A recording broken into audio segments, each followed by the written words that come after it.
এই রকম নিরামিষ ঢ্যাঁড়সের রেসিপি বানানো যতটা সহজ ততটাই মুখরোচক। তাহলে দেখে নিন এটা কিভাবে বানাতে হয়। আমি ঢ্যাঁড়সের আগা ও ডগাটা এইভাবে কেটে বাদ দিয়ে দেবো। এরপর সামান্য জল ছিটিয়ে নুন, হলুদ, কাশ্মীর লঙ্কার গুঁড়ো, গোটা মৌরি, বেসন দিয়ে ভালো করে মাখিয়ে নেব। এবার 2 চা চামচ পোস্ত, 2 চা চামচ সর্ষে, একটা কাঁচা লঙ্কা, কটা কাজু বাদাম ও একটু সামান্য জল দিয়ে একটা পেস্ট বানিয়ে নেব। এবার কড়াইয়ে সর্ষের তেল নিয়ে ঢ্যাঁড়সগুলো ভালো করে ভেজে নেব।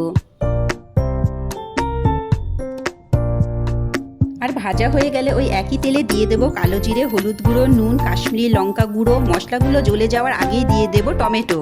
তারপরে সর্ষে পোস্তর পেস্টটা দিয়ে ভালো করে নাড়াচাড়া করে নেব। এরপরে দেবো পরিমাণ মতো জল আর স্বাদ মতো চিনি। ফাইনালি ফুটে গেলে দিয়ে দেবো ভেজে রাখা ঢ্যাঁড়সগুলো।